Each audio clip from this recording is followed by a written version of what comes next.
Hola, buenos días. A todos. Alors voilà, après une grande pause de 8, 9, 10 mois, attends, je sais plus, Après 10 et 11. après 10 et 11, donc après une grande pause de plusieurs mois, nous revoilà partis en voyage et notre premier voyage sera en Espagne. Première étape en Espagne, la ville de Saragosse, qui est la 5e ville d'Espagne et aussi la capitale de l'Aragon. Nous enfourchons nos vélos donc pour visiter la ville, car elle possède de nombreuses pistes cyclables.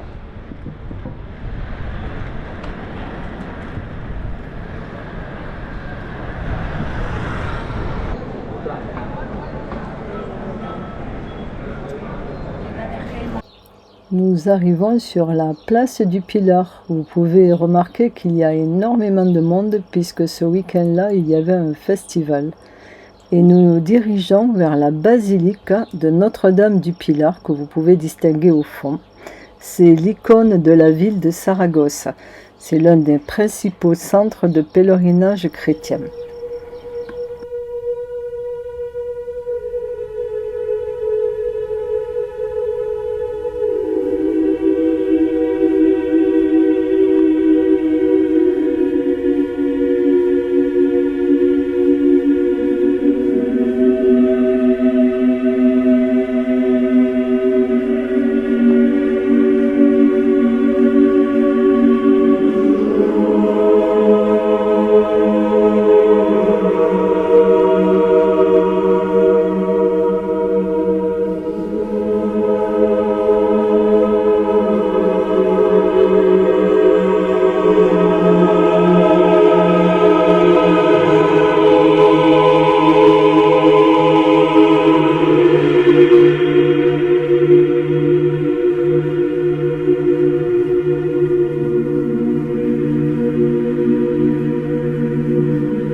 La faim se faisant ressentir, nous sommes à la recherche d'un resto avant de continuer la découverte de Saragosse.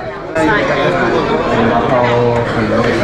chouchou, Didier, ça sent bon, hein?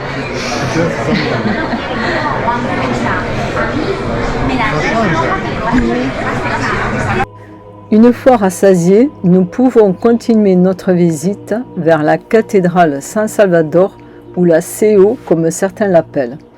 Nous ne sommes pas rentrés dans la cathédrale puisqu'elle était fermée, mais on a pu admirer de l'extérieur ces différents styles qui sont gothiques, mudéjar, renaissance et baroque. Qu'est-ce que l'art mudéjar? Cet art apparaît au XIIe siècle en Aragon et c'est un phénomène artistique témoin de la coexistence pacifique de la chrétienté et de l'islam dans l'Espagne médiévale, avec aussi des apports de la culture juive. En effet, c'est grâce à l'échange d'expériences et de savoir qu'est né l'art mudéjar. Les différents matériaux utilisés étaient des matériaux généralement peu durables, comme la brique, la céramique, le stuc et le bois, pour respecter la philosophie islamique selon laquelle tout est transitoire et impermanent.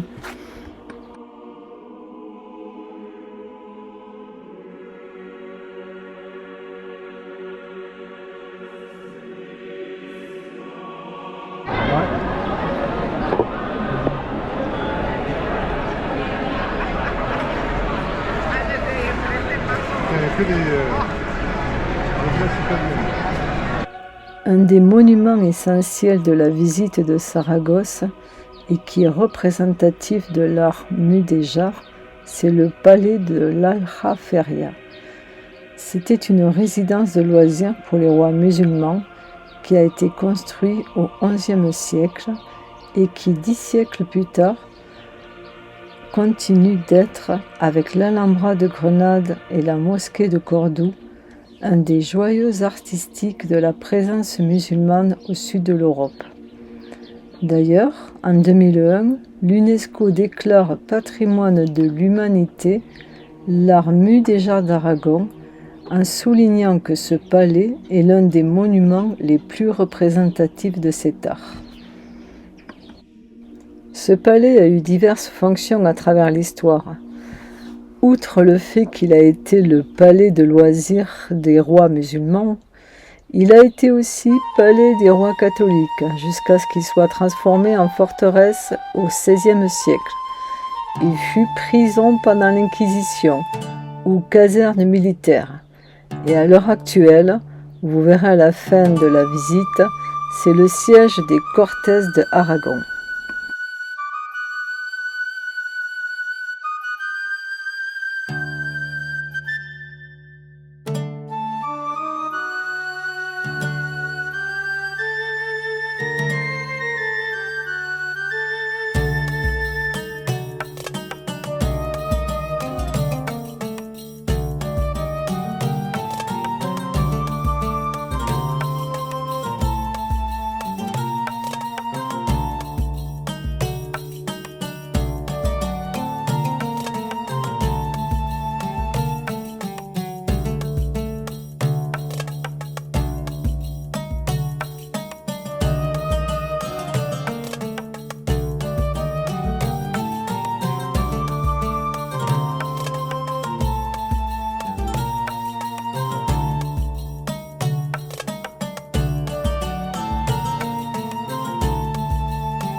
Ah oui, non, mais c'est...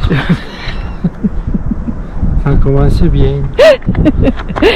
Bon, mais bonjour à tous. T'es sûr d'être dans le bon sens, hein? Oui, ça va, je suis dans le bon sens. D'accord. On peut y aller. Action. Action. Et donc, on a commencé par la ville de Saragosse. Oui, on a un très bon souvenir. Une première journée très fructueuse, surtout pour les voleurs. Oui, voilà, oui. En fait, on est allé à Saragosse à vélo et on s'est fait voler nos deux... On est revenu à minuit à pied. Ouais. Personne n'a voulu nous ramener. Donc... Et on s'est tapé 16 ou 17 km, je ne me rappelle plus. Taper, c'est le mot. On s'est fait taper les vélos. Voilà. Donc... Avec 3 cadenas. Donc attention à Saragosse, allez-y à pied et faites attention à vos chaussures. Ouais. Après, bon, ben, on n'a peut-être pas eu de chance, donc moi je veux pas trop... les gendarmes, enfin la police locale dit que c'est très fréquent pour les vélos et les trottinettes. Ouais. Donc si vous allez à Saragosse, trouvez un autre moyen de transport parce qu'ils vous repèrent. Et apparemment c'est une équipe et ils ont vite fait sûrement avec une pince Monseigneur. Autrement il faut mettre des huiles de moto. Donc là peut-être qu'ils vont pas vous les voler. Ouais. Enfin voilà, l'aparté. Mais oui, d'accord. Mais après, ça peut arriver à d'autres endroits que à Saragosse. C'était le premier jour, donc ça casse un peu les pattes. Mais ouais, bon. C'était le premier jour. Enfin, c'est... Ouais. Là, on est mieux, là. Premier jour de notre voyage et bon, ben on continue vers l'intérieur du pays et on va s'arrêter. Donc premier village, Albarracín. En Aragon. Ouais. Ben ouais, on est dans la province de Teruel, exactement. C'est très beau, Ouais, très beau. Par c'est- contre, il fait froid, on est à 1200 mètres d'altitude et ce matin, on s'est tapé un 0 degré. Mais bon, c'est bien, c'est vivifiant. Ouais, allez. Non.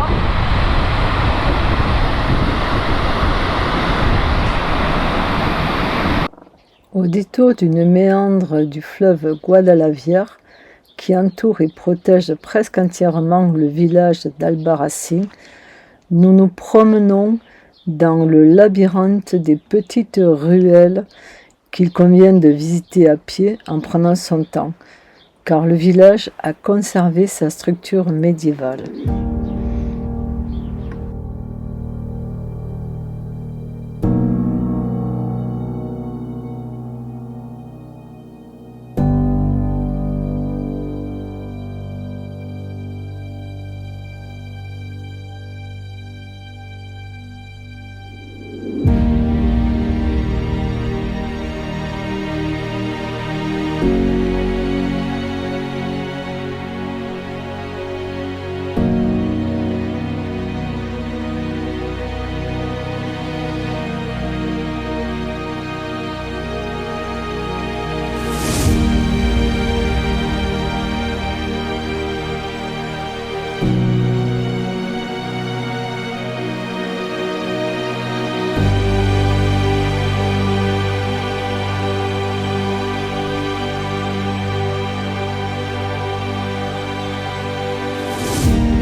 Ce village semble figé dans le temps, mais nous apprécions fortement le silence de ces ruelles.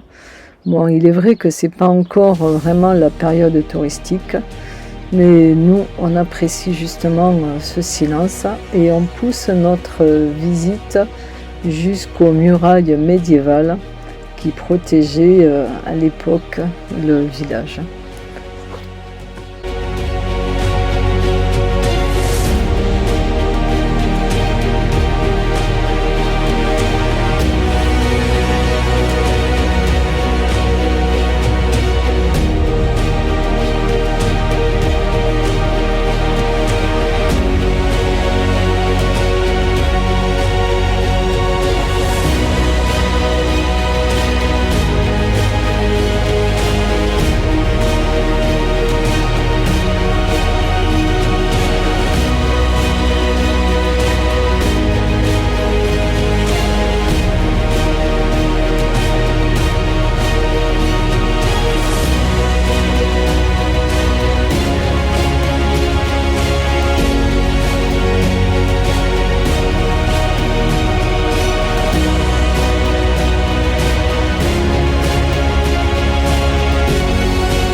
Aujourd'hui on part en randonnée et comme vous pouvez voir, Didier est bien équipé. Le capel, tout et tout. La totale. La randonnée nous mène dans le paysage protégé des forêts de pins de Rodeno. Ce lieu unique a été occupé par l'homme préhistorique. On va d'ailleurs pouvoir vous montrer de belles manifestations de l'art rupestre levantin qui font partie du patrimoine naturel de l'UNESCO.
Le paysage se caractérise par de grandes masses rocheuses rougeâtres, d'où se détache une couverture verte créée par les pins.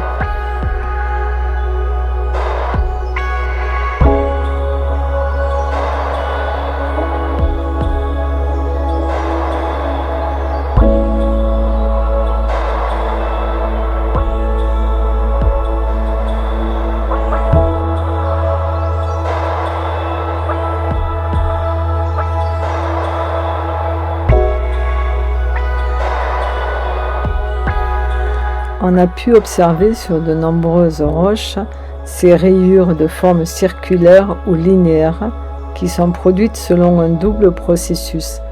Le premier, c'est une réaction chimique dans les roches poreuses où l'eau, au cours de son processus de compactage, crée des cristaux, dans ce cas de l'oxyde de fer, qui sont plus résistants à l'érosion ultérieure et ainsi ça crée ces groupes de bandes.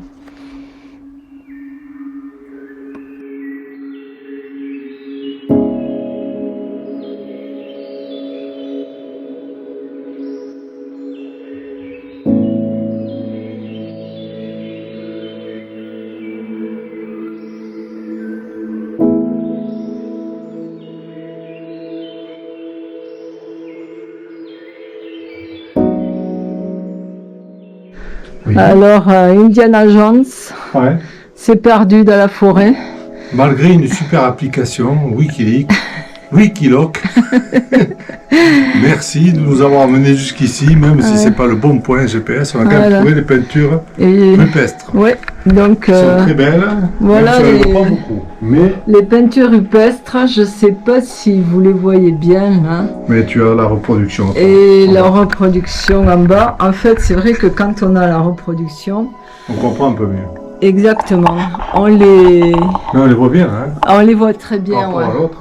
On les discerne beaucoup mieux. Tout à l'heure, on en a vu d'autres, hein, mais alors vraiment, il fallait avoir beaucoup d'imagination pour les voir. Mais là, oui, c'est vrai qu'on les voit beaucoup mieux. Et alors, au cours de notre parcours, on rencontre beaucoup de jeunes qui viennent pour faire de l'escalade.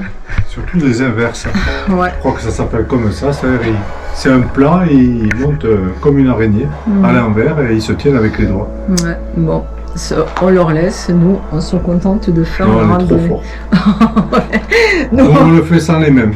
Ouais, voilà. Nous, on n'irait pas bien loin. Mais on tomberait d'un peu plus haut, surtout.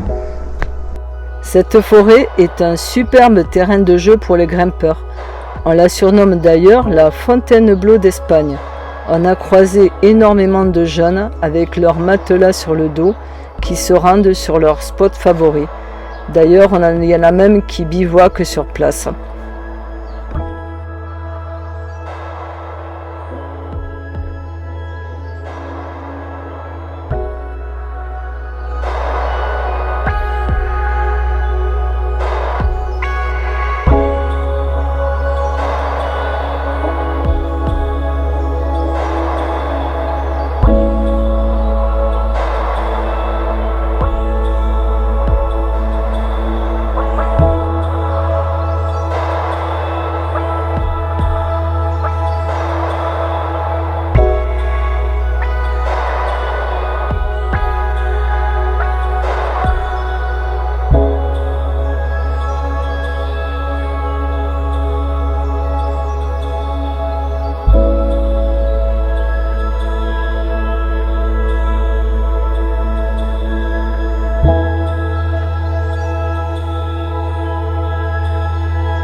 Pour terminer notre séjour dans les alentours d'Albarracín, nous faisons une balade moto à travers une réserve naturelle le long de petites routes sinueuses qui longent la rivière Mijares et qui nous offrent de superbes points de vue ainsi que de jolis petits villages.